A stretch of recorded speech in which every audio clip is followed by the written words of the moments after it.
Hola, buen día a todos. El plan para hoy es bastante simple, afortunadamente. En principio deberíamos terminar con el tema de momento angular, básicamente para poder pasar ya a los últimos temas de la materia. Lo que nos queda no es complicado, es básicamente algebraico, pero bueno, como todo tema, cuando por ahí las cuentas son muchas, se tarda un poquito en asimilarlas.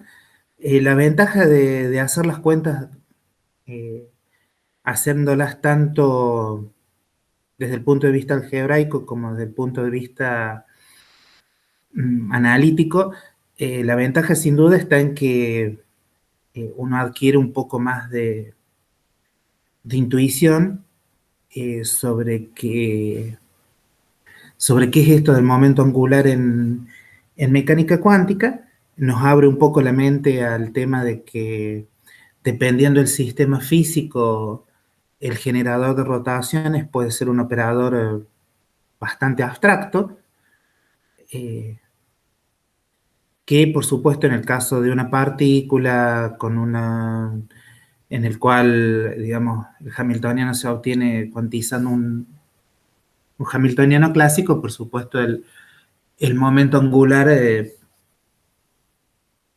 el momento angular orbital conocido de siempre.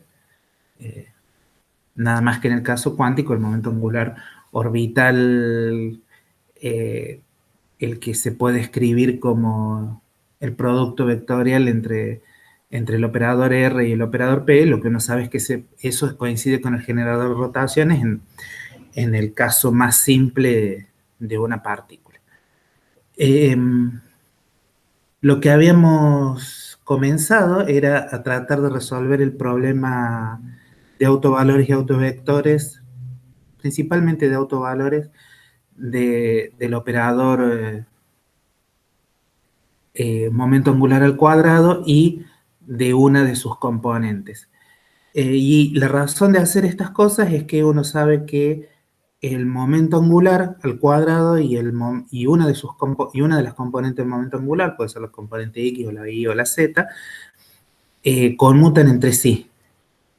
Seguro, más allá de cómo sea el hamiltoniano en el problema, el momento angular al cuadrado siempre conmuta con alguna de las componentes, con las tres componentes del momento angular, pero como las componentes del momento angular no conmutan entre sí, L cuadrado y Lz parecen proveer un, un conjunto de observables compatibles, y en el caso particular de que el hamiltoniano es los potenciales, el potencial involucrado depende solamente del módulo del operador posición, o sea, depende solamente de R, del escalar R. Eh, lo bueno que tiene eso es que entonces el hamiltoniano, el momento angular al cuadrado y una de las componentes del momento angular forman un conjunto completo de observables compatibles, es decir, los autovalores del hamiltoniano van a poder ser rotulados utilizando tres numeritos. Y esto es muy interesante porque después vamos a ver que coincide en un todo con cómo uno escribía eh, soluciones de ecuaciones diferenciales en tres dimensiones utilizando bases de funciones especiales. Eh, entonces, hay se cierra un poco esta idea de por qué es tan natural describir la mecánica cuántica en espacio de Hilbert, básicamente porque eh, uno hereda, utilizando espacio de Hilbert, uno hereda toda la aparatología del álgebra y todas las técnicas de la teoría de Sturm-Liouville. O sea, en algún sentido uno hereda todo lo que se sabía, toda la matemática que se sabía a principio de siglo XX. Y bueno, y sin dudas esta fue la idea de tratar de sistematizar la mecánica cuántica en base a postulados que tuvieran sentido en espacios de Hilbert. Siempre viene bien cada tanto recordar los postulados y ver cómo funcionan en distintos contextos. Un segundo porque me olvidé el lápiz para escribir.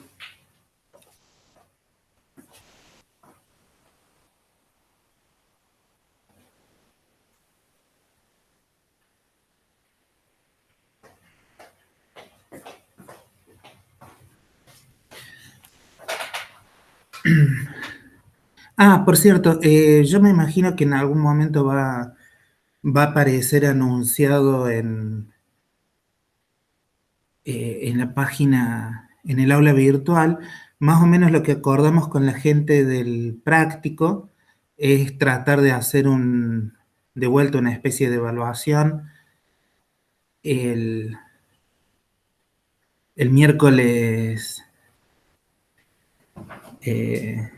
19. De vuelta la idea es que no es, el resultado no es tan importante como el proceso de hacerla a la evaluación. Yo calculo que dado los tiempos y por cómo estamos con guías y demás, yo supongo que ya el miércoles de la semana que viene va a estar lista la guía de problemas en 3 dimensiones, así que van a tener, eso va a ser el miércoles 10, y sí, van a tener como unos 10 días, no 10 días, pero una buena semana para ver, aunque más no sea, hacer los primeros problemas de la guía de mm, problemas en 3 dimensiones antes de esta evaluación. En realidad, lo que más nos interesa es ver cómo andan con el tema de momento angular, rotaciones, método variacional, todas las cosas que hemos estado viendo desde desde la primera evaluación. De vuelta, yo creo que es una buena práctica tratar de ponerse en situación de parcial. Lo que sí esta vez les decimos que pueden usar los libros, pueden usar, digamos, asistencia computacional de, de la red o de lo que sea, úsenla, porque por ahí, digamos, si hacemos, o si diseñamos algo para que lo hagan sin libros, sin nada, se lo vamos a decir para que traten de hacer la simulación, pero bueno. Y, y nada, eh, pasemos nomás a la, eh, a la, a la clase. Básicamente en lo que habíamos quedado, en realidad habíamos avanzado un poquito más, pero conviene siempre tratar de recordarlo. Lo que habíamos dicho era que el problema de autovalores en el que nos íbamos a concentrar era básicamente el problema de autovalores de, del operador J cuadrado y del operador JZ. Acá J cuadrado y JZ son, lo que uno dice es que son componentes, una componente del momento angular y el momento angular al cuadrado, no importa de qué espacio, ¿sí? Lo único que uno dice es que, bueno, esto es un momento angular si las relaciones de conmutación que hay entre las componentes de J son las que uno sabe que corresponden a un momento angular. O sea, acá J y sus componentes, lo único que uno asume es que es la vieja y querida, vieja a esta altura, no sé si querida, pero es bastante compacta. Lo que uno asume es que esta expresión, el conmutador entre dos componentes del momento angular, eh, resulta en una tercera componente del momento angular con signos dados por el tensor completamente antisimétrico de Levi-Civita. Queda claro que, digamos, si uno pone I y J fijos, eso fija el valor de K, ¿no? O sea, acá por más que los índices estén repetidos, la repetición es bastante es inútil en el sentido de que si I y J están fijos, entonces K puede tener un único valor para que el tensor este sea distinto de cero. Y bueno, y lo que se introduce, como sabemos que J cuadrado y JZ conmutan, introducimos una base común. La base común, lo que uno espera, pone explícitamente, es que el autovalor de JZ es M por H barra y el autovalor de J cuadrado es lambda por H barra cuadrado. ¿Sí? O sea, lambda es realmente el autovalor de J cuadrado, mientras que M es el autovalor de JZ, H está puesto para que todo tenga las unidades correctas. Y a partir de acá uno empieza a trabajar con, con identidades que sean más o menos obvias, donde más o menos obvias lo que quiere decir es que casi por simple inspección uno se da cuenta que son ciertas, como por ejemplo en esta, si uno aplica j cuadrado menos jz cuadrado a una de las funciones de la base común, queda claro que lo que sale es esto, o uno puede pensar simplemente que está restando estas dos, está restando miembro a miembro los lados de la definición del problema de autovalores. Y lo que uno tiene que proceder después es a mezclar juiciosamente. Mezclar juiciosamente quiere decir introduciendo los operadores J más y J menos y utilizando identidades de cuál es la relación entre J cuadrado y JZ. eh, digamos, el primer lado de esta igualdad, o la primera igualdad es obvia. Esta primera igualdad es obvia en el sentido de que la definición de J cuadrado es que J cuadrado es justamente Jx al cuadrado más Ji al cuadrado más Jz al cuadrado. Este cambio a los operadores, a los operadores,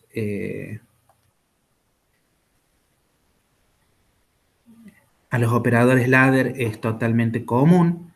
Este cambio es muy utilizado. Lo que uno tiene que darse cuenta, ¿no? Es que como J cuadrado y JZ son hermitianos, eso quiere decir de que este operador, el operador que está entre paréntesis y multiplicando un medio, el operador J más por J menos más J menos J más, también es hermitiano, ¿sí? Lo cual no quiere decir que J más y J menos sea hermitiano, sino que el producto es básicamente hermitiano, ¿no? Y de eso es lo que... eso es una propiedad que uno va a usar a menudo. Entonces, de vuelta, aquí lo único que estamos usando es la definición de adjunto, pero utilizando la definición de adjunto y que el operador J más y J menos tienen adjunto, no necesariamente, no son autoadjuntos, pero sí tienen adjunto, uno puede deducir que el valor de expectación de J más multiplicado por J más adjunto y viceversa, ambos productos, ambos valores de expectación son positivos, lo cual me asevera, utilizando esta expresión, digamos, utilizando la expresión de J cuadrado menos JZ en términos de J más y J menos, más esta relación de que son positivos, lo que me asevera es que lambda tiene que ser mayor que m cuadrado. ¿Por qué? Porque si de este lado, si en el recuadro verde multiplico a izquierda por lambda m, lo que obtengo es básicamente relaciones entre estas cosas. Así que eh, la primera identidad a partir de la cual la primera relación que uno tiene eh, para los autovalores es de esta forma.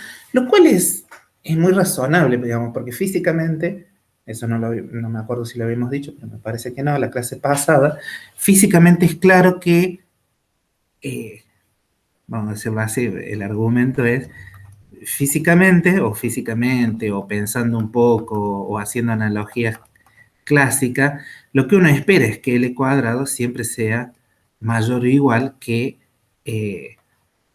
cualquiera de sus componentes, en particular, por ejemplo, lambda z al cuadrado. ¿Sí?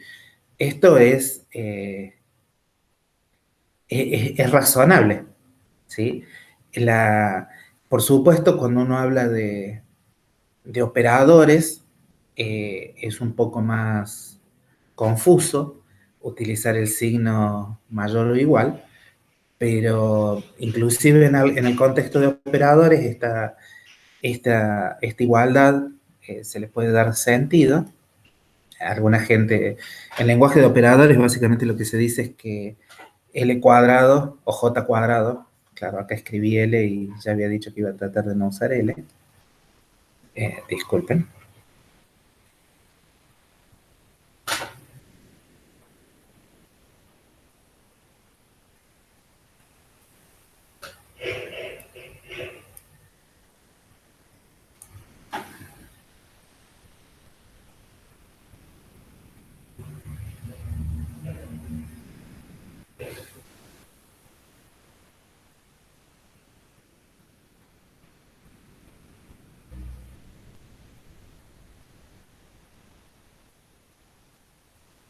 Disculpen un segundo porque acabo de perder.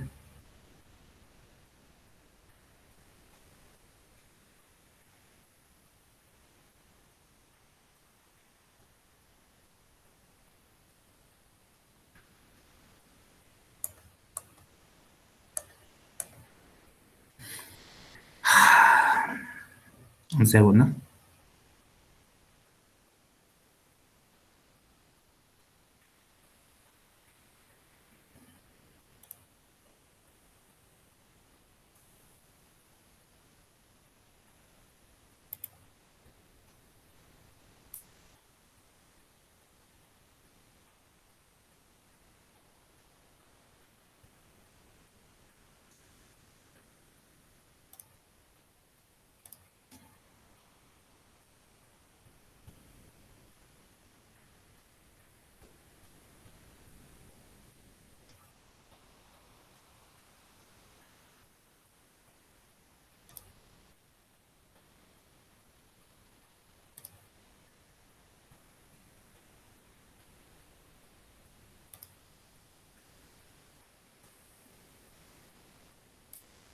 Ahora sí, creo.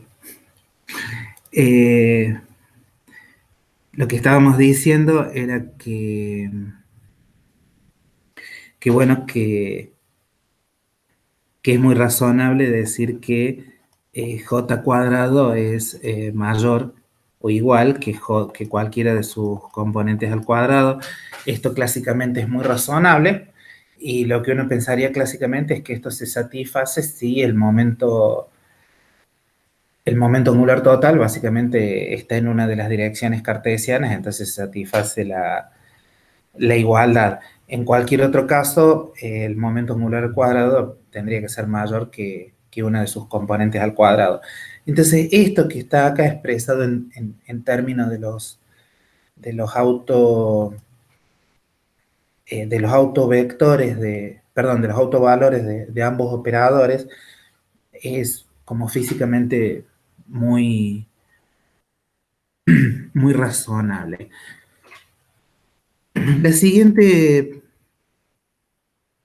relación algebraica o relación entre operadores propia del álgebra de operadores que uno va a utilizar es cómo es el conmutador de JZ con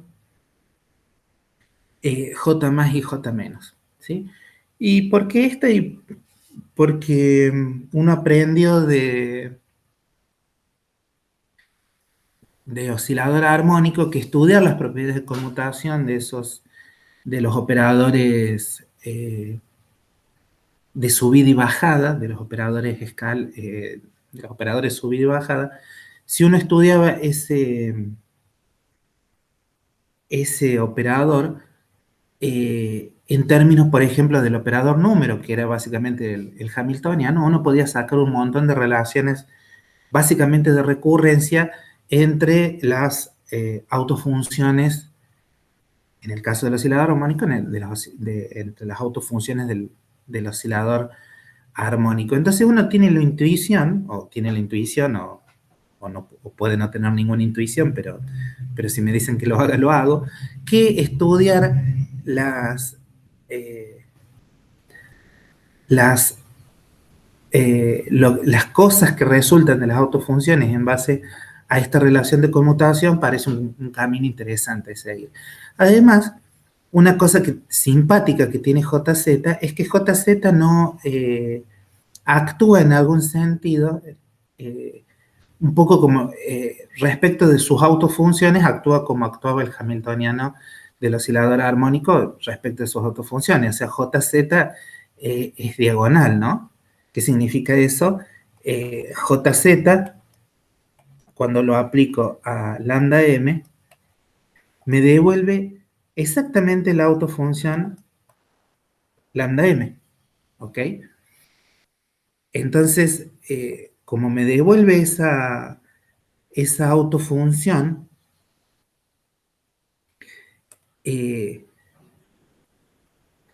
lo que, lo que sabemos de esto es que si uno ahora a los resultados de la relación de conmutación entre JZ y J más menos, uno lo aplica a una autofunción de esta forma, los cambios solamente pueden venir debido a cómo opera J más y J menos. No pueden venir de acuerdo a cómo opera JZ y porque, de vuelta, en esta base, la base es la base en la cual JZ es diagonal. Entonces, simplemente vamos a escribir una de estas relaciones para ver que en realidad es bastante sencilla de trabajar.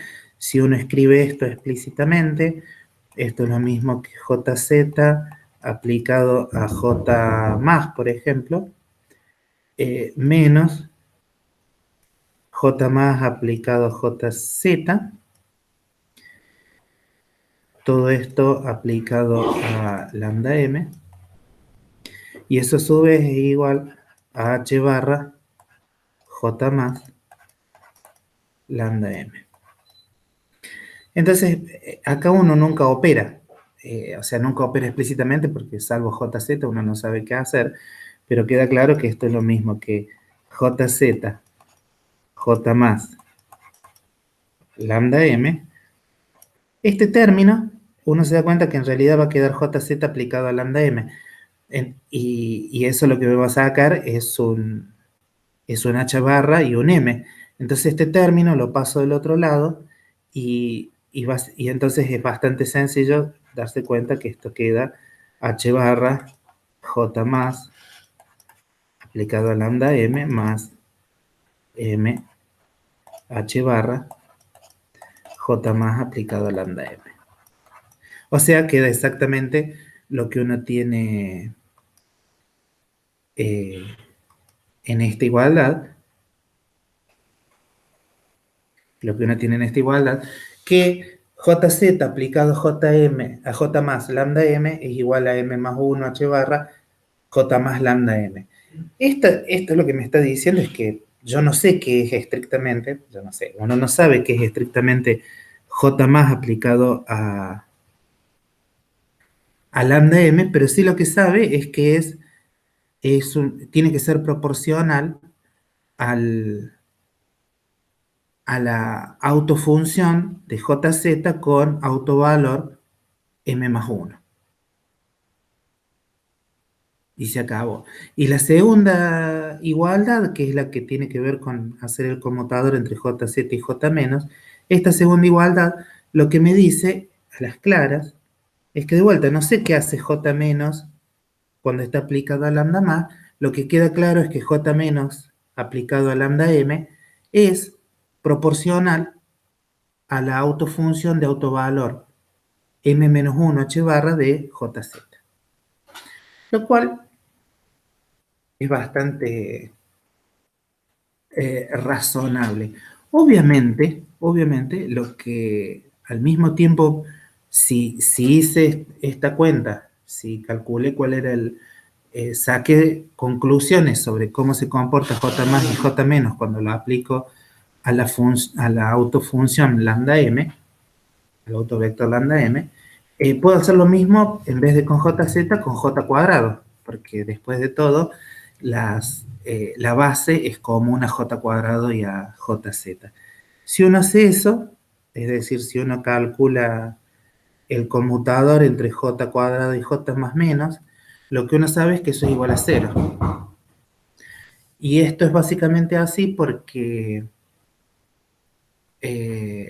uno puede pensar que J más y J menos son componentes de momento angular, nada más que en una base distinta a la cartesiana.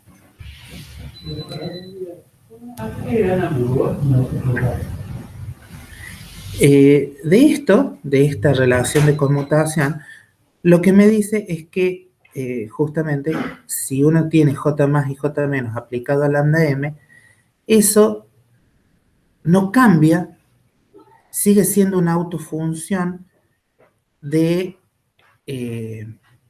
J cuadrado con autovalor lambda. Entonces esto es muy interesante porque lo que me dice es que si yo trabajo en un subespacio, si uno piensa ahora en términos generales, la base común entre la base de autovectores común entre J cuadrado y JZ, uno puede separarla en subespacios de acuerdo al valor de lambda. Entonces lo que uno se imagina es que a cada valor de lambda puede haber un montón de valores de m compatibles con un valor de lambda, ¿sí? O sea, yo puedo subdividir el espacio, si uno tiene, vamos a hacer un dibujito alegórico, si uno tiene, esto es el espacio el espacio de Hilbert, donde vive el momento angular al cuadrado y el momento angular z, lo que uno tiene es que, por ejemplo, para un valor lambda 1, uno va a tener un montón de valores de m compatibles con esto. Acá tenemos otro valor de lambda 2 y tenemos m'1, m'2, etc. El espacio de Hilbert se divide en subespacios a lambda fijo y J más y J menos lo que hacen es cambian a las autofunciones dentro de estos subespacios por autofunciones dentro de ese mismo subespacio, pero lambda siempre se mantiene constante. Esto es lo que está expresado en esta... Esto es el resumen de todo lo que hemos dicho hasta ahora, ¿sí?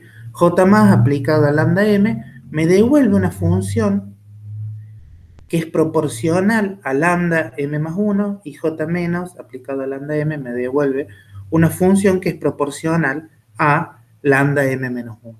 El factor de proporcionalidad, no tendría que ser capaz de deducirlo, pero esto lo que me dice es que básicamente usando j más y j menos, yo me puedo mover dentro de estos subespacios a lambda constante. Y eso es muy simpático. Es muy simpático porque me dice que estos subespacios no pueden tener una dimensión muy rara. ¿sí? ¿Por qué? Porque justamente lo primero que uno dijimos es que lambda siempre es mayor o igual que m cuadrado. Esto lo que me dice es que si yo me fijo, si yo estoy a un valor fijo de lambda, el número de m posibles no es muy grande. Por supuesto, si estos fueran cantidades reales, si lambda y m fueran cantidades reales, eh, no son numerables, pero eso sería muy raro, ¿no? Eh, muy raro. A priori uno tiende a pensar de que eso sería como muy, muy raro, dado que uno tiene estas relaciones como discretas entre, entre las, entre las autofunciones. De todas formas, uno puede seguir explorando esto. Lo que queda claro es que si lambda está fijo, el número de m posibles, el número de m posibles a través de los cuales me muevo con j más y j menos es finito. Entonces, lo que vamos a ver a continuación es tratar de fijar cuáles son los valores posibles de m, dado que lambda está fijo, ¿no? Entonces, lo que se propone es una cosa bastante simple, bastante entendible,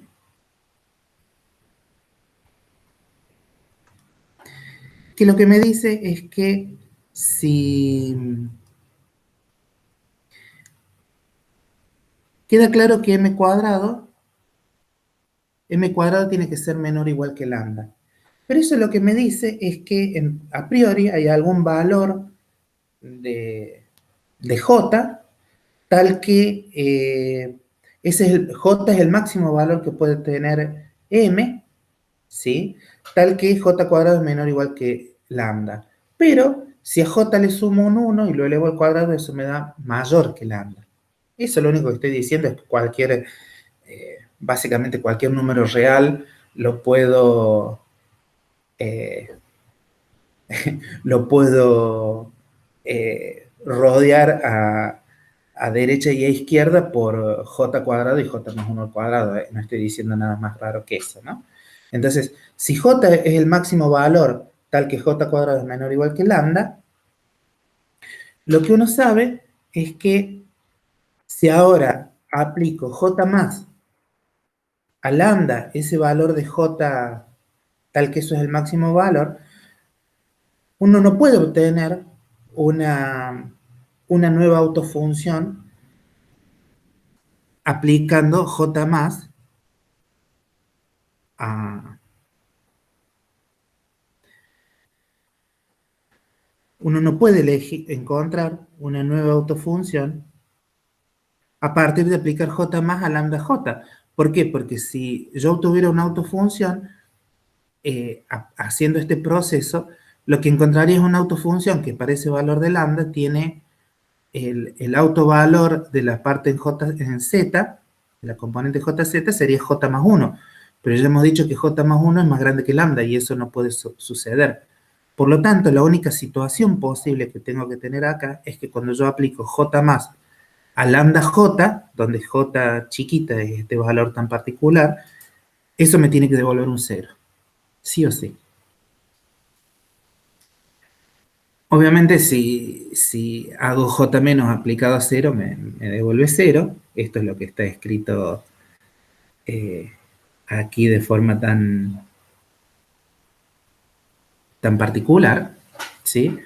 Entonces, esto ya me da alguna... Me dice que hay un valor particular de m y que uno podría entonces tratar de utilizar este valor particular de m para tratar de relacionarlo con lambda, ¿sí? La forma de de hacer eso es de vuelta recurrir a las n relaciones que tenemos entre momento angular y conmutadores y etcétera, etcétera. Lo que hay que hacer primero es demostrar esta igualdad, que no es complicado.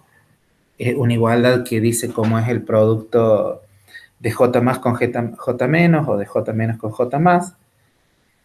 Y si uno utiliza esta identidad, lo interesante es que al lado el lado izquierdo de la identidad, de esta identidad, la primera identidad de la página 121.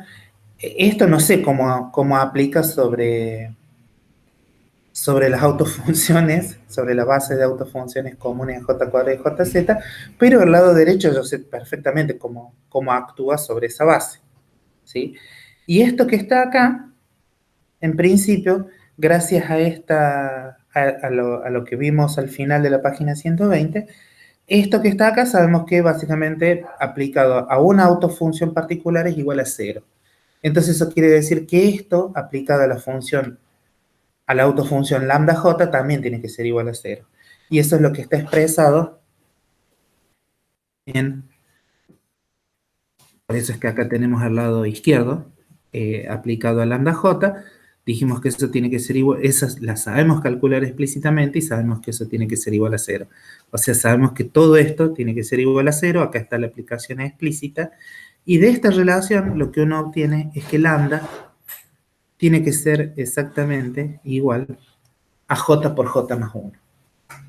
Lo cual es fantástico, porque entonces ya tengo una relación, me dice que lambda tiene que ser de esta forma eh, peculiar, no puede ser de ninguna otra forma, a pesar de que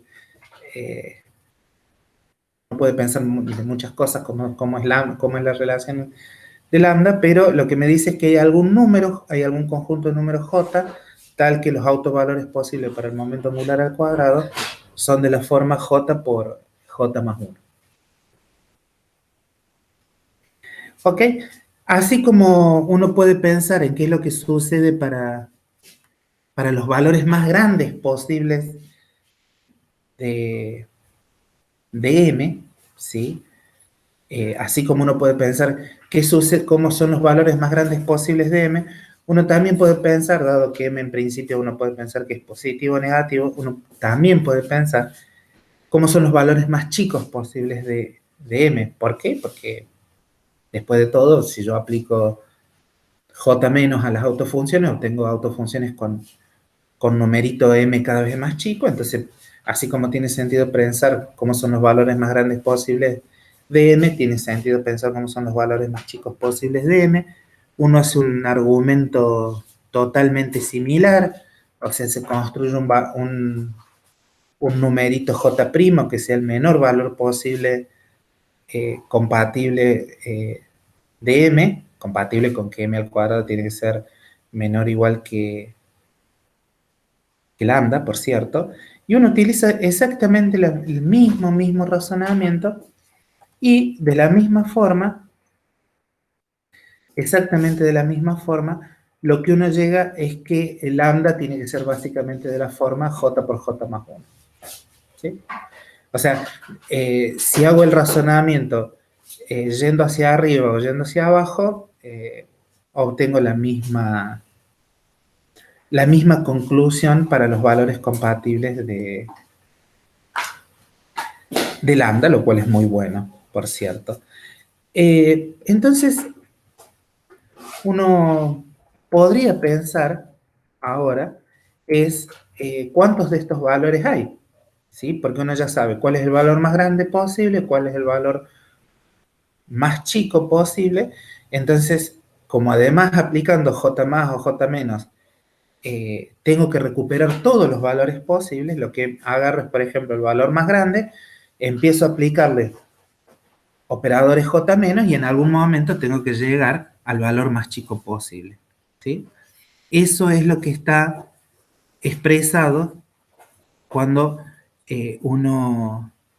acá está que cuando aplico j menos voy bajando de a 1, y acá es lo que está expresado, es que si yo aplico j menos un montón de veces, tengo que llegar al menor valor posible de m. Y ya dijimos que el menor valor posible de m tiene que ser, si el valor más grande posible es j, el valor más chico posible tiene que ser menos j, y la diferencia que hay entre j y menos j, y el menor valor posible es básicamente, bueno, 2 veces j, ¿sí?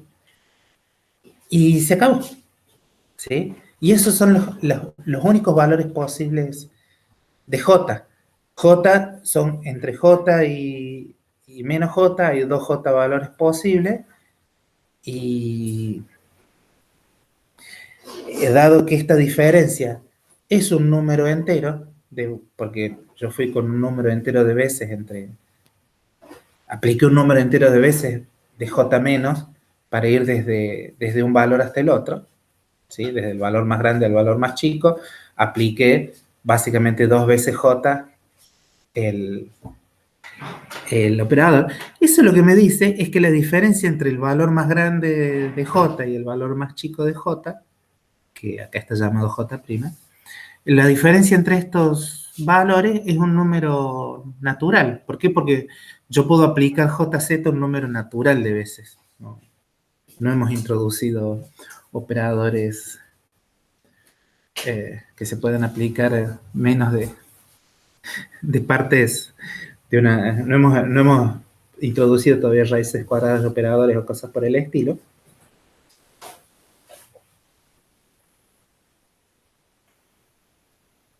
Entonces, si la diferencia entre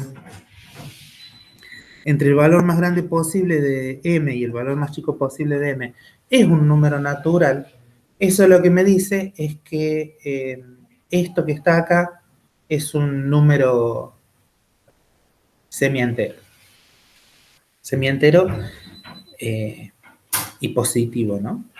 O sea que efectivamente los valores de j están restringidos a valores muy peculiares, a 0, 1 medio, 1, 3 medios, etc. Obviamente los autovalores del momento angular al cuadrado son j por j más 1, ¿sí? Y para cada, si yo agarro un valor de j, los valores de m compatibles son los valores que están entre menos j y j. He ido relativamente rápido en esta parte porque, una, para que les sea un poquito un desafío, y dos, para que recuerden el, el proceso que uno hizo en oscilador armónico, pero todos los pasos son bastante fáciles de reproducir. Y obviamente cuando uno trata de sacar cosas en base a, a- a solamente expresiones algebraicas, obviamente los razonamientos pueden ser un poquitín retorcidos. ¿Por qué? Porque uno tiene que utilizar una y otra vez siempre los mismos elementos. Los elementos no son tantos, eh, lo cual hace que uno tenga que repetir las cuentas una y otra vez y otra vez y otra vez, pero bueno, finalmente lo que uno obtiene es que los valores de j son semienteros y m tiene que ir entre más o menos esos valores semienteros. Esto que parece tan inocente es la base, es totalmente la base de lo que está, por si alguna vez lo escucharon, es lo que está detrás de la afirmación que se suele hacer cuando se hacen afirmaciones sobre las partículas elementales. Siempre se dice que el spin, que no sabemos qué es, pero podemos aceptar momentáneamente que es una cantidad tipo momento angular, el spin de todas las partículas elementales o es entero, es algún número tipo 0, 1, 2, 3, lo que sea, o son semienteros, 1 medio, 3 medio, 5 medio. Esa afirmación, que parece sumamente extraña, tiene que ver pura y exclusivamente con este resultado que hemos visto acá, que se puede deducir solamente en términos de eh, propiedades algebraicas, del álgebra de conmutadores de los operadores. Esta identidad tan inocente, esta que me dice que los valores de J, que son los autovalores posibles para el momento angular al cuadrado, que sean 0, 1 medio, 1, 3 medios, básicamente condiciona toda la física de partículas. Todas las partículas elementales o tienen spin entero, 0, 1, 2, etcétera, o tiene spin semientero. De hecho, toda la mecánica estadística cuántica, básicamente lo que me dice es que hay solamente dos, eh, al menos digamos la más común, la de las partículas materiales, hay solamente dos tipos de partículas interesantes, o las que tienen eh, momento angular entero, que son conocidas como bosones, y las que tienen momento angular semientero, un medio, tres medios, que son conocidas como fermiones. ¿Sí? O sea, esto es cierto para toda la física de partículas que se ha descubierto desde la formulación de la mecánica cuántica hasta hoy. Todas las partículas elementales, todas las cosas que tienen, que de acuerdo a lo que se sabe en su momento, han ido ocupando el lugar de partículas elementales, todas tienen spin que satisfacen esta, esta condición, lo cual es como muy interesante, porque me dice que realmente, o sea, por más extraña que parezca la deducción, o pensar que el momento angular solamente tiene autovalores discretos, es una de las, podríamos decir, una de las conclusiones más verificadas de la mecánica cuántica. eh, la cuantificación del momento angular en estos valores eh, particulares ha sido observado en todas las partículas y en todos los experimentos de partículas que se viven haciendo. Así que es como interesante resaltarlo. Eh, Uno puede seguir, obviamente, con este tipo de relaciones que salen del álgebra de operadores. Obviamente también es posible determinar, disculpen que tenga que subir tan arriba, pero es necesario, una vez que uno dice que efectivamente J más aplicado a una de las funciones de la base común me devuelve otra función de la base común por un coeficiente. Este coeficiente lo único que uno está afirmando es que depende obviamente de m y de lambda, a priori puede depender de ambos, y lo mismo para j menos. Uno puede determinar cuánto valen estos coeficientes también utilizando relaciones que salen a partir del álgebra de conmutadores de los operadores, por eso así este título en letra catástrofe, es posible determinar esos coeficientes. No los voy a aburrir eh, con la deducción, pero es bastante sencilla, simplemente hay que utilizar la identidad adecuada para J más y J menos. Por ejemplo, uno puede utilizar esta identidad, ¿sí? Acá lo que estamos utilizando es que J menos es el adjunto de J más, entonces esto en realidad es un numerito al cuadrado, ¿sí? Entonces, si uno utiliza este tipo de relaciones, es posible determinar efectivamente cuánto valen esos coeficientes, y el coeficiente C+, el que tiene que ver con la aplicación del operador J+, el coeficiente S depende efectivamente de J, que ya dijimos que son los autovalores de L cuadrado, y de M, que son los autovalores de JZ. Se puede determinar cuánto vale el coeficiente C+, se puede determinar cuánto vale el coeficiente C-. La cuenta es totalmente similar.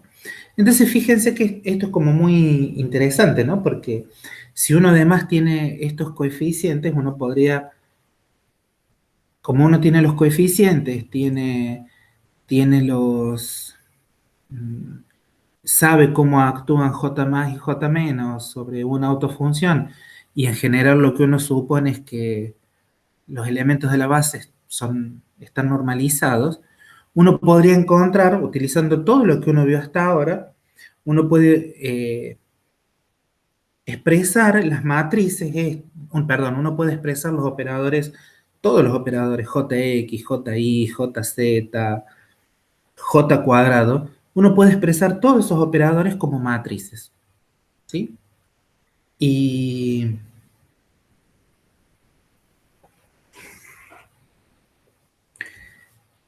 y trabajar, trabajar, trabajar. eh, digamos, eso es lo que el apunte propone a continuación, es decir, calcular los elementos de matriz de todos estos operadores. Y uno se podría preguntar para qué hacerlo. Y es básicamente para aprender un poco y además para aprender sobre cómo es la estructura de este espacio, ganar un poquito de intuición. Y primero, o sea, lo que uno tiene que guardar en mente es esto. J más y J menos cuando actúan sobre una autofunción de la forma JM, lo que cambian es M. O sea, J más y J menos sirven para ese dibujito que habíamos hecho tan simpático de que J más y J menos me sirven para moverme dentro de subespacios que tienen el autovalor del momento angular al cuadrado fijo, ¿sí? Entonces, no es difícil pensar de que las matrices de estos operadores van a reflejar eso. Tienen que reflejar que las cosas que tienen distintos momentos, distintos autovalores lambda, distintos autovalores del momento angular al cuadrado, no se van a mezclar entre sí. Entonces, como muy razonable que las matrices que de los operadores JX, JY, etcétera, etcétera, es razonable pensar que tienen estructura de bloques y esos bloques, cada uno está caracterizado por un valor particular del autovalor del momento angular al cuadrado. ¿Sí?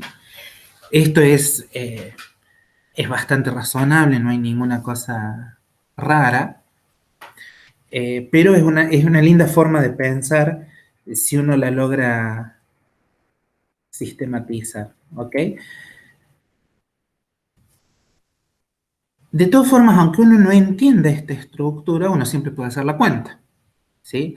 Entonces, los operadores, que es más sencillo hacer la cuenta, obviamente el primero es j cuadrado, ¿sí? ¿Por qué? Porque uno sabe exactamente cómo actúa j cuadrado sobre los elementos de la base. Fíjense que acá los elementos de la base ahora pasan a estar denotados por j y m, ¿sí?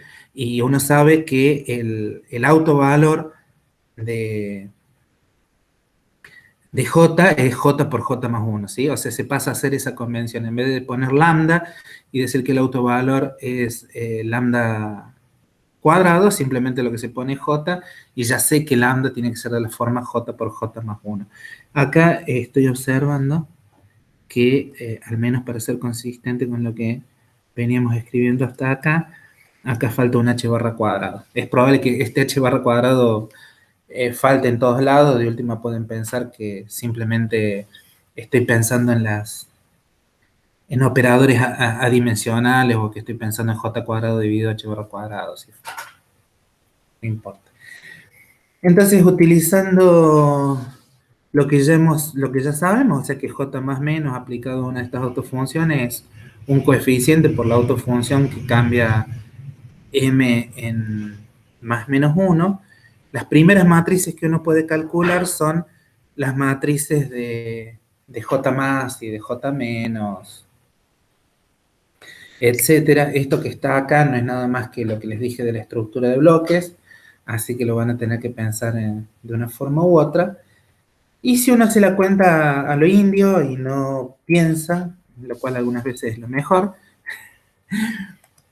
lo que obtiene, uno puede obtener todos estos resultados que están acá,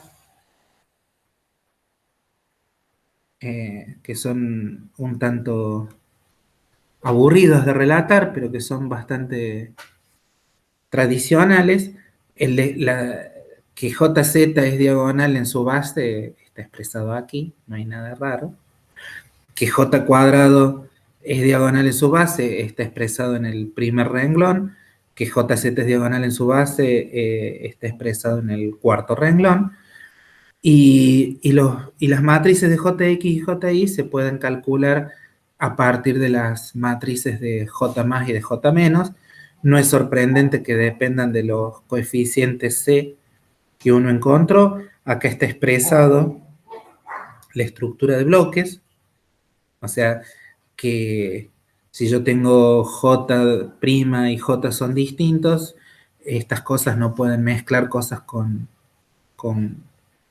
están en bloques distintos, ¿sí? Eso no hay ninguna cosa rara, y bueno, y uno acá se da cuenta que deben estar dando vuelta el más y el menos, el J más y el J menos. ¿Por qué? Porque aparecen estas deltas de M', M más 1 y M', M menos 1. Esto es un cálculo que se puede hacer, está puesto en el práctico, y bueno, acá en el teórico lo que están sugeridos es cuáles son las identidades, el álgebra de conmutadores de los operadores que tienen que utilizar. Básicamente, uno puede hacer un montón de análisis de estas matrices. No sé si tiene mucho sentido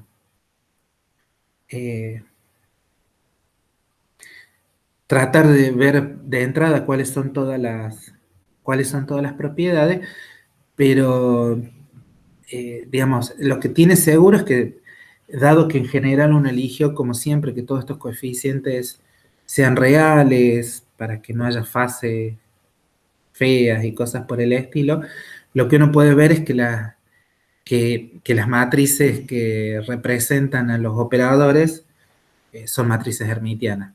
O sea que si son reales, son simétricas, y en principio, si uno elige toda la fase de los coeficientes reales, la única cosa que tiene un número imaginario dando vuelta es la matriz que corresponde a Ji. La matriz que corresponde a Jx es una matriz real y simétrica, la que corresponde a Jz es real y simétrica, la que corresponde a J cuadrado es real y simétrica, y así. Y las matrices que corresponden a J más y a J menos no son simétricas, pero una es la traspuesta de la otra. Eso sí se puede ver, lo cual es muy razonable porque para matrices reales el adjunto es la traspuesta simplemente. No hay números complejos, así que no pasa nada.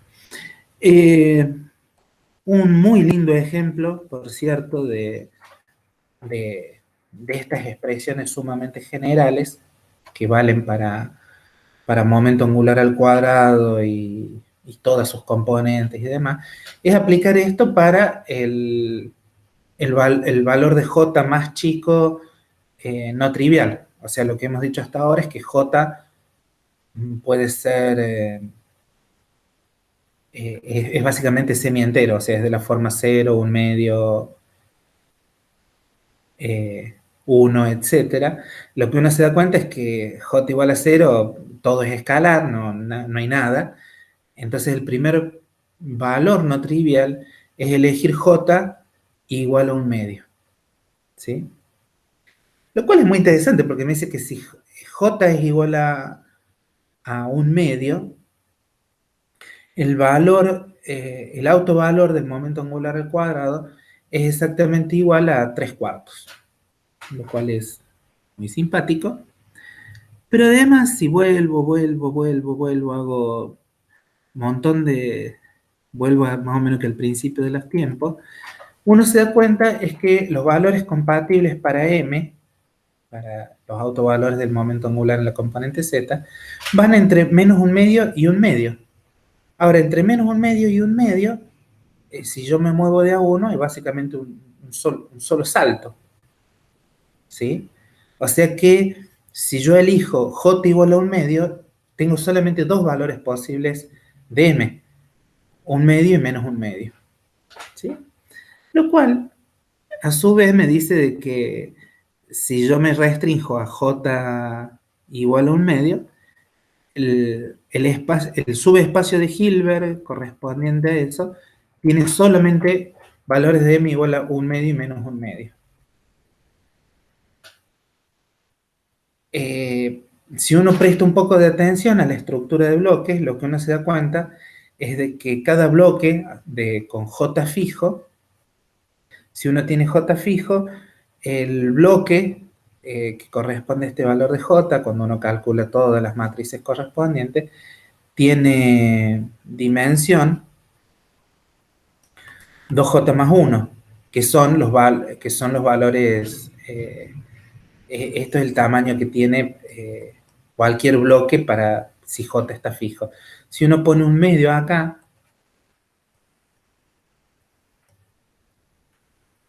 lo que saca es que ese subespacio, el subespacio que tiene J igual a un medio, tiene dimensión 2. Hay solamente dos valores de M compatibles. Es más, si uno evalúa explícitamente las matrices, lo que obtiene son unas matrices muy conocidas. Acá está explícitamente todos los coeficientes que tienen que ver con C, H barra, etcétera, etcétera. Pero lo que uno ve es que estos momentos angulares son proporcionales a tres matrices que uno ya encontró muchas veces. O sea, las matrices de Pauli. Es por esto que uno dice, muy suelto de cuerpo, es que las matrices de Pauli representan, constantes más, constantes menos, representan algo que tiene un momento angular un medio. Muchas veces lo que se dice es que las matrices de Pauli son la representación de un momento angular un medio. ¿Sí? Y esto, bueno, es lo que hemos venido usando. Por eso es que uno agarraba las matrices de Pauli y les decía, bueno, calculen cómo es el conmutador de las matrices de Pauli, etcétera, etcétera. Y bueno, básicamente quiero decir que hagamos un recreo ahora. Lo que viene a continuación sobre el principio de incerteza y demás son cosas que las pueden leer, son muy sencillas. Lo único que dice es que en general, como efectivamente las componentes del momento angular no conmutan, en general no se las puede medir simultáneamente con precisión y que el único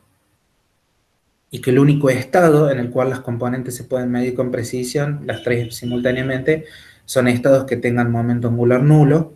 Básicamente, ¿por qué? Porque ahí uno sabe que para que el momento angular total sea nulo, cada una de las componentes tiene que ser nula, así que de alguna forma medio indirecta uno determina eh, cuánto valen todas, ¿no? Eso es muy simpático. Lo que tendríamos que hacer ahora, lo que vamos a hacer a partir de las 10:20, es decir, bueno, yo ya aprendí un montón sobre cómo es el álgebra de conmutadores del momento angular. Si más o menos me guían sobre cuáles son las relaciones de conmutación interesantes, puedo deducir todo el espectro, cómo es el espectro. Lo que uno le gustaría es decir, bueno, pero en general, uno cuando vaya a estar resolviendo problemas, al menos problemas como los que le interesaban a Schrödinger o a Heisenberg, o sea, uno cuando o cuando quiere resolver el átomo hidrogenoide, o cuando quiere resolver el oscilador armónico en tres dimensiones, lo que a uno le gustaría estar resolviendo son ecuaciones diferenciales. ¿Sí? Entonces, lo que a uno le gustaría es que eh, poder unir esto de tener una ecuación diferencial, que es la ecuación de Schrödinger, poder unirlo con todo esto que hemos visto en abstracto. Todas estas cosas que hemos visto en forma abstracta, de que el momento angular al cuadrado tiene como autovalores asociados a unos numeritos semienteros y, y el momento y una de sus componentes tiene como autovalores solamente números enteros, lo que a uno le gustaría es tener un feeling de cómo aparece eso en la ecuación de Schrödinger. ¿Sí? Tienen que aparecer en la ecuación de Schrödinger, cuando uno considera la ecuación de Schrödinger en tres dimensiones, uno tiene que, todos estos conceptos tienen que aparecer también naturalmente. ¿Sí? Entonces lo que vamos a hacer, bueno, va a ser desde las 10:25 probablemente, lo que vamos a hacer es ver cómo surgen estas cosas cuando uno considera la ecuación de Schrödinger. ¿Ok? Entonces, lo que vamos a tener que tener son expresiones, como la ecuación de Schrödinger es una ecuación diferencial, lo que tenemos que tener para el operador momento angular es poder expresarlo en términos de cantidades diferenciales o cantidades de algún tipo, ¿sí? Lo que uno se imagina es que eh, para la ecuación de Schrödinger uno tiene autofunciones, entonces lo más probable es que el operador momento angular y sus componentes se puedan expresar en términos de las cosas que uno conoce, o sea, operadores multiplicativos u operadores diferenciales. ¿Sí? Eso es lo que vamos a ver desde las 10:25 y, y vamos a ver que las conclusiones a las cuales uno llega son básicamente las mismas, nada más que con métodos más parecidos a lo que uno sabe de métodos matemáticos de la física, o sea, vamos a usar Frobenius y todo ese tipo de cuestiones. Hagamos un descanso y seguimos en un ratito.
Bueno, continuando con lo que veníamos viendo de momento angular, lo que hemos dicho es que el álgebra de conmutadores nos permite deducir cómo es la estructura general de operadores que uno puede llamar momento angular y sacamos conclusiones sobre el espectro y se acabó en algún sentido.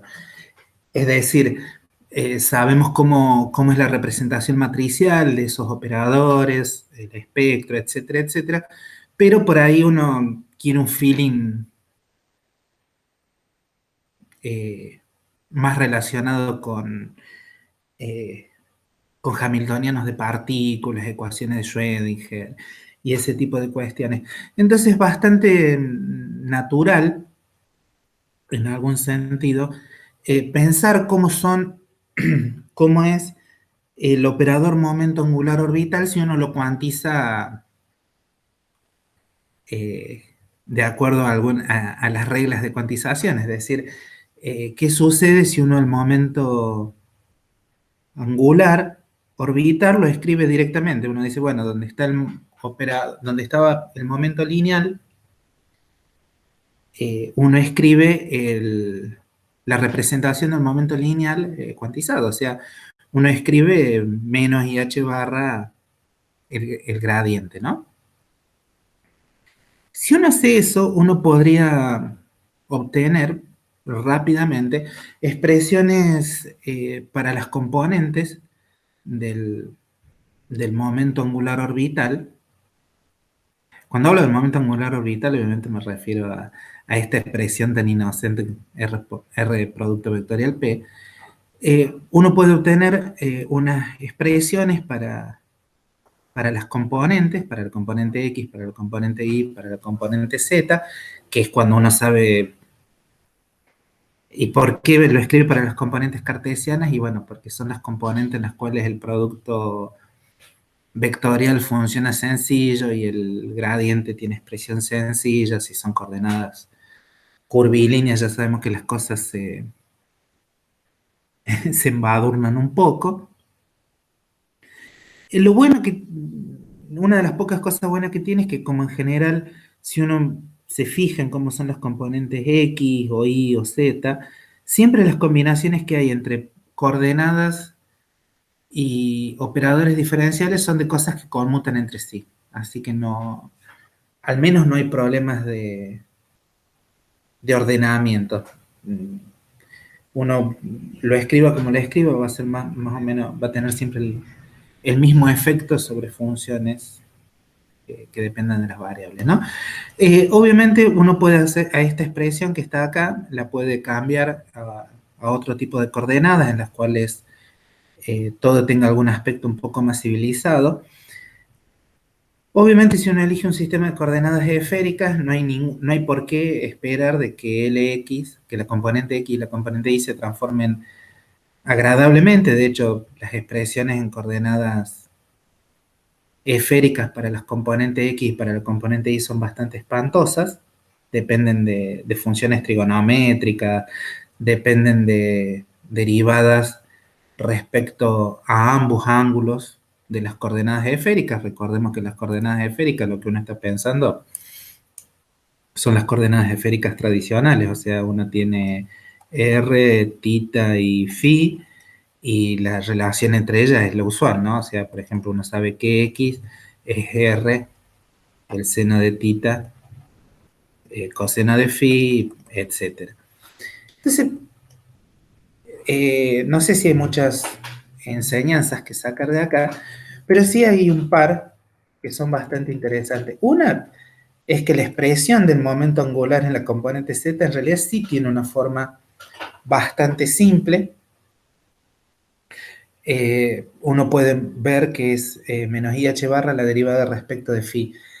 Y esto además de simple es como atractivo, porque uno piensa, el momento angular en la dirección z tiene que ver alguna función posible alguna función de onda, porque uno va a pensar que todo esto se aplica a funciones de onda.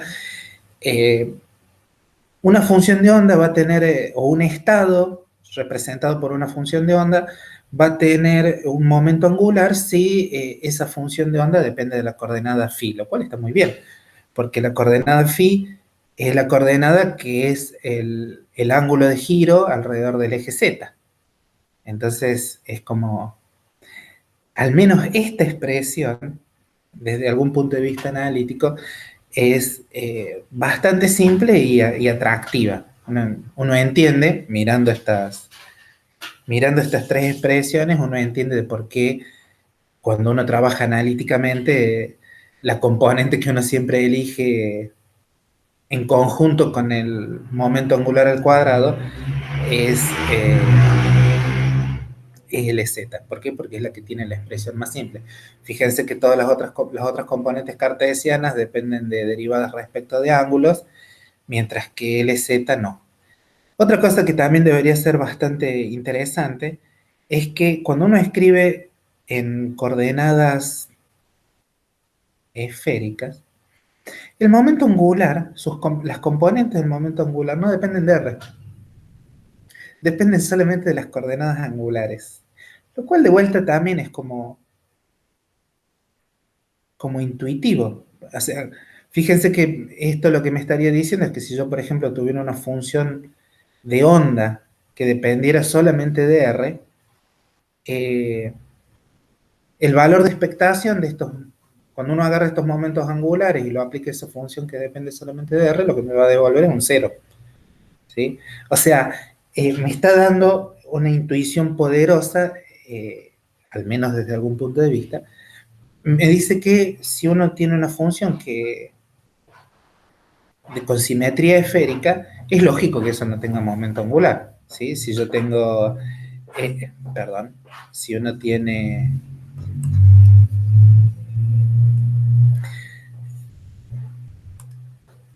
si uno tiene el momento angular aplicado a una función que función solo de R, esto claramente es igual a cero.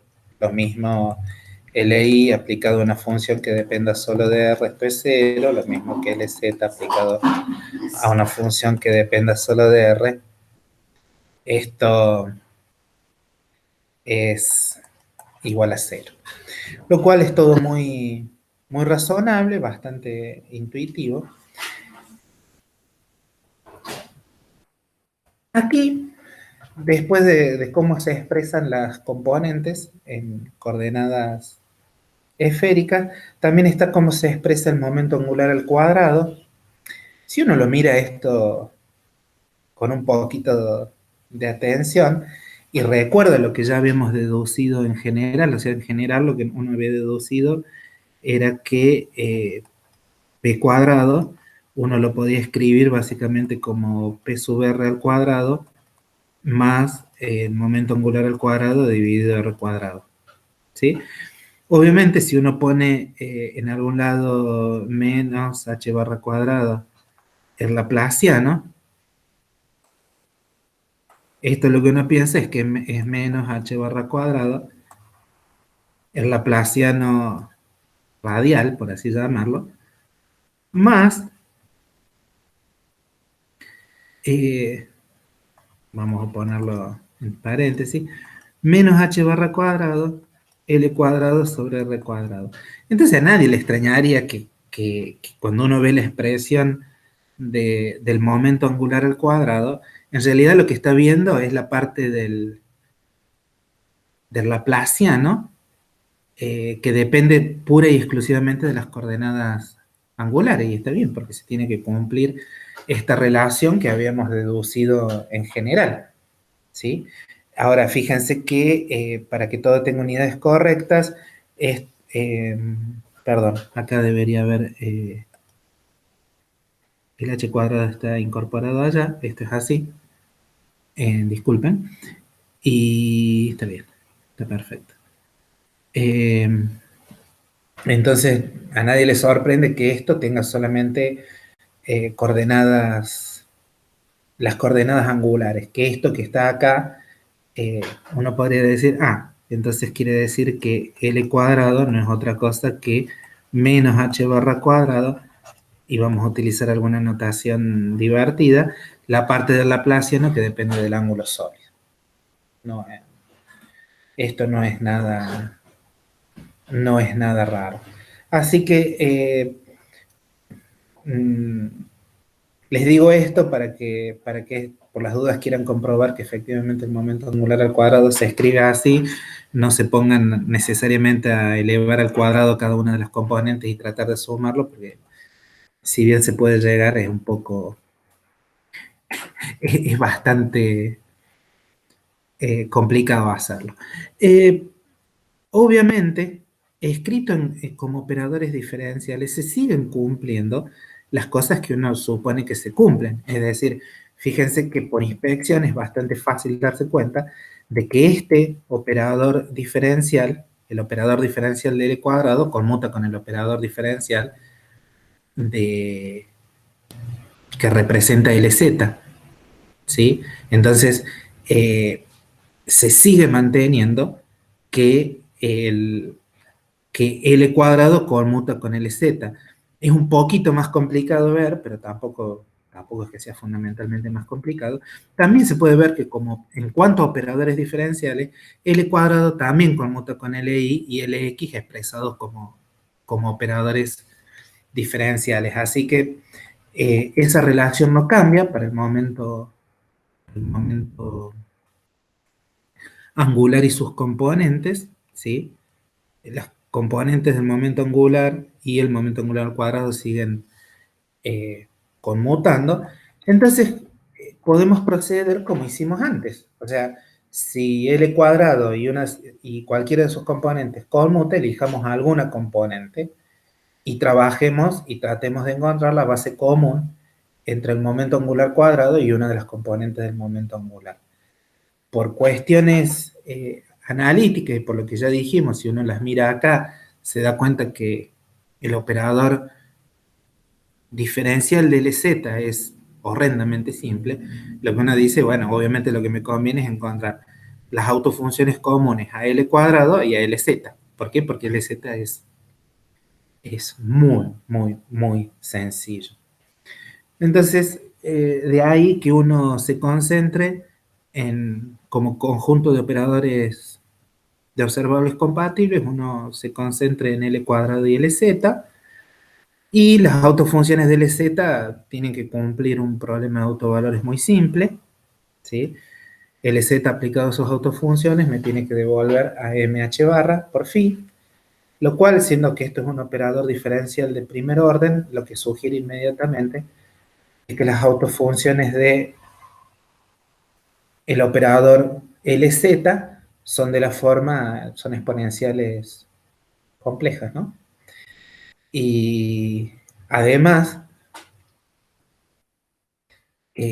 además de ser exponenciales complejas, lo que uno se da cuenta es que en general, si los valores de m van a estar restringidos, ¿no?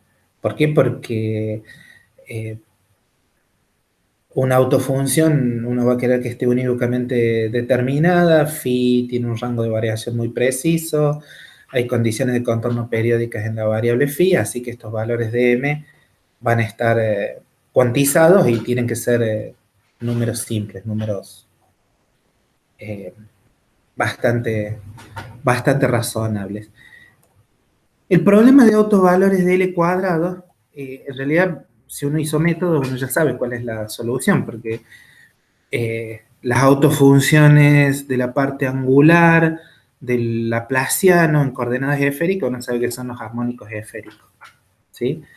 O sea, las autofunciones acá de L cuadrado y LZ las podemos, con toda alevosía, con ninguna sutileza, podemos ya introducir la notación de que son los armónicos esféricos.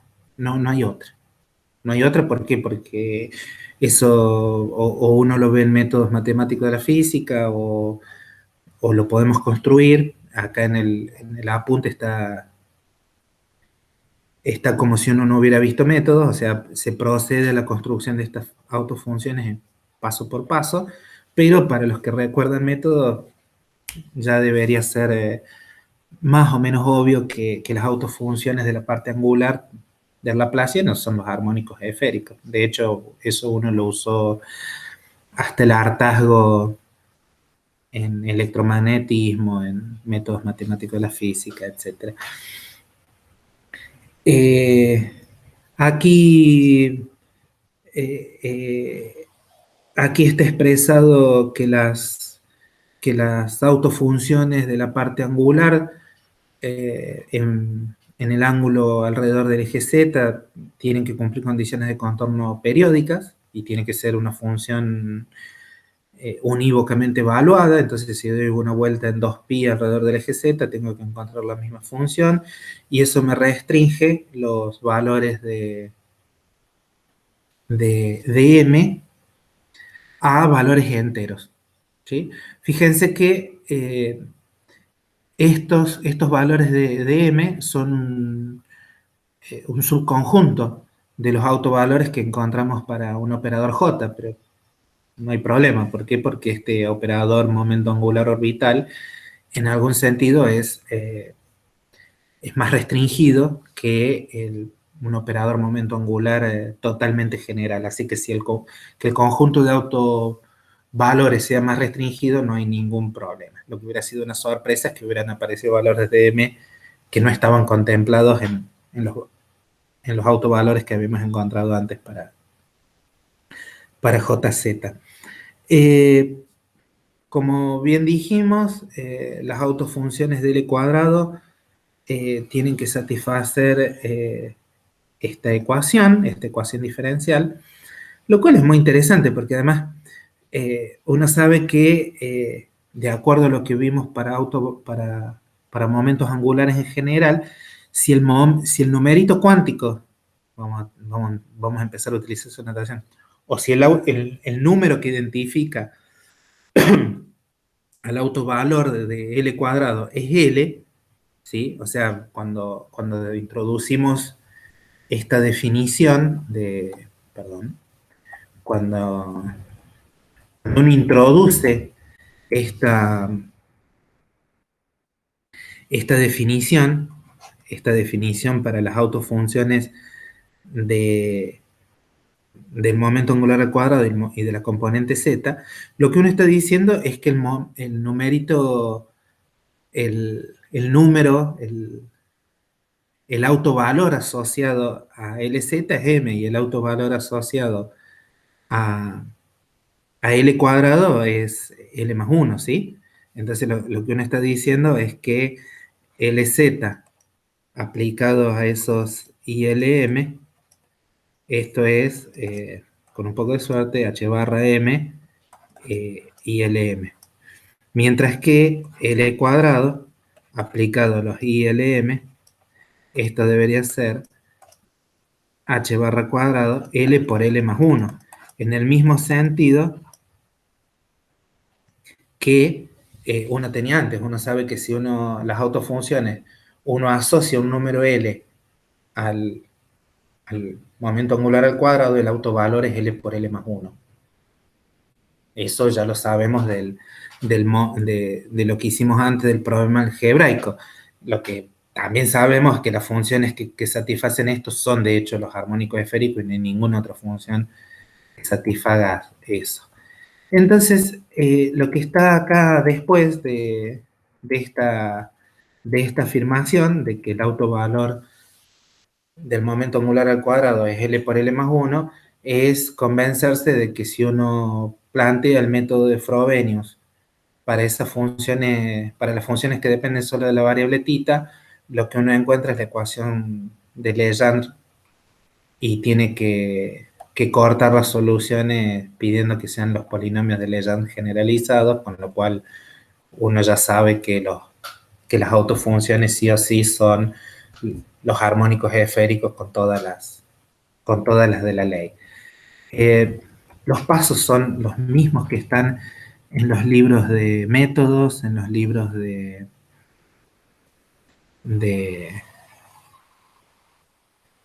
de electromagnetismo y, por cierto, en los libros de cuántica. De hecho, libros como el Merbacher o Centilio, todo ese tipo de cuestiones, tienen toda esta deducción por detrás ven que las autofunciones son, que las autofunciones analíticas son ortonormales, el producto que hay que usar es el producto escalar usual que uno usaría en problemas de Stub-Liouville, etcétera, etcétera, etcétera. Es como,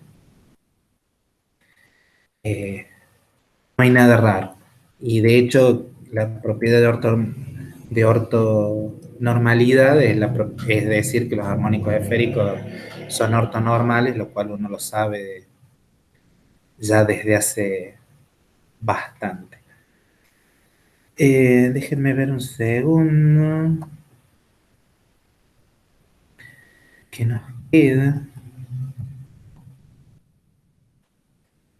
Mm, Bueno, en realidad lo único que queda es algo bastante, es muy parecido a algo que uno ya vio en el oscilador armónico, es que en realidad si uno conoce una función a L fijo, si uno conoce una función, una de las autofunciones de L cuadrado y LZ, las otras autofunciones a L fijo las puedo generar utilizando los operadores subida y bajada y resolviendo ecuaciones diferenciales de primer orden, tal cual como uno puede hacer en el oscilador armónico, ¿sí? En el oscilador armónico unidimensional uno tenía un único número cuántico, n, mientras que acá uno tiene dos números, lambda y, perdón, L y M, pero es bastante razonable recordando que efectivamente debe haber un L más y un L menos si uno tiene alguna autofunción poder generar las otras, insisto, a L fijo. Eh, Aquí hay contado un pequeño cuentito de cómo se puede hacer para hacer esa operación. La realidad es que uno en general, como los armónicos esféricos están tabulados, están bien son bien conocidos y demás, uno no se preocupa mucho por, por volver a redescubrir la pólvora de que hay relaciones de recurrencia que involucran a los armónicos esféricos. O sea, lo que uno se da cuenta es que esto de poder generar eh, los distintos armónicos esféricos a partir de uno solo, utilizando los operadores L más o L menos, no es otra cosa que decir que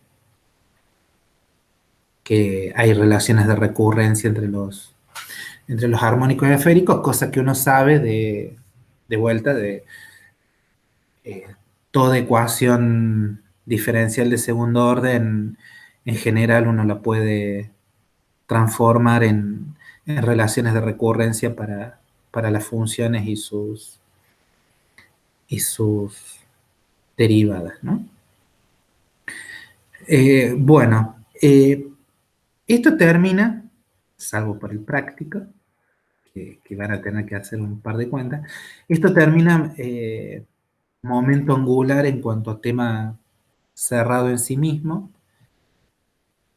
Lo que uno tiene que guardar en la cabeza al menos para el teórico, acá probablemente nos separemos un poquito del, del práctico, pero digamos la primera parte de problemas en tres dimensiones sigue usando fuertemente cómo se comporta el momento angular, pero digamos lo que uno seguro tiene que conservar a partir de ahora es que cuando uno está en coordenadas, uno tiene estas maravillosas propiedades.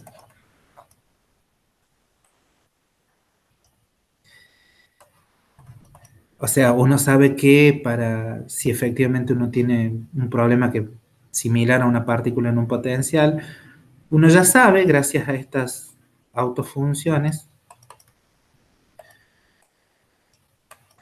uno ya tiene al menos una parte del, de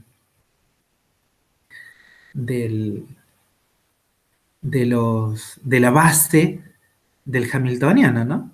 Porque de vuelta, si el potencial es solamente una función que depende de la coordenada radial, el hamiltoniano y el momento angular al cuadrado conmutan, al igual que el hamiltoniano con LZ.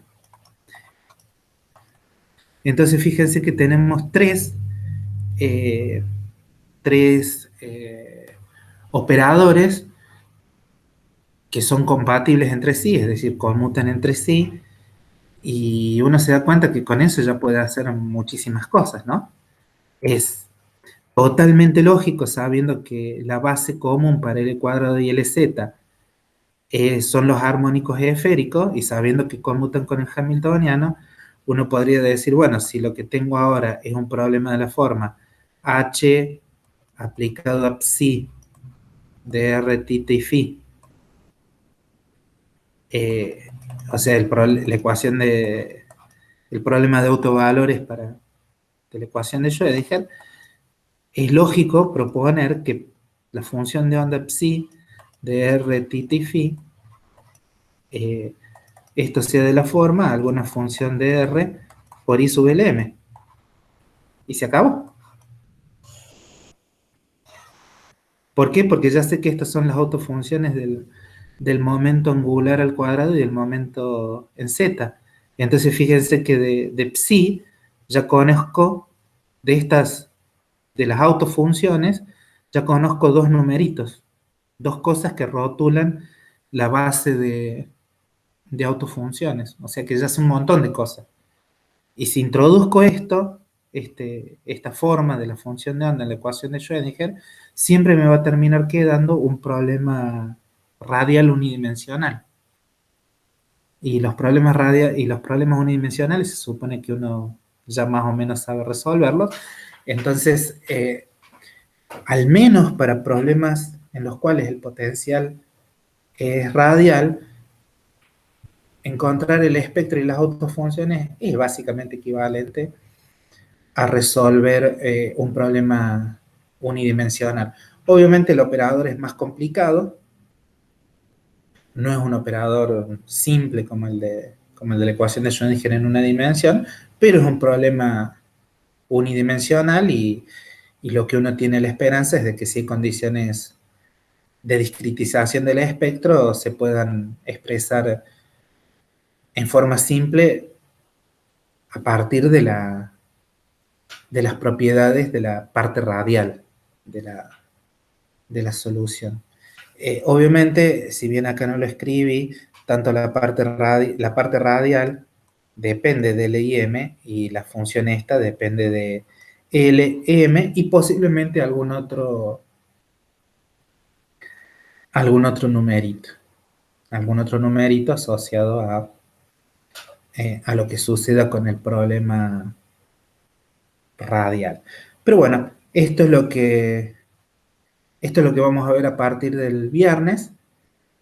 Eh, y vamos a proceder un poco como procedimos en problemas unidimensionales. O sea, vamos a empezar imaginando qué sucede con un pozo de potencial con simetría esférica. Después vamos a pasar a potenciales más complicados, y iremos resolviendo, iremos viendo qué sucede, si puede haber discreto, si puede haber continuo, cuál es la degeneración, etcétera, etcétera, y siempre ayudados por, por lo que uno sabe del problema angular. Gente, calculo que la gente del práctico va a estar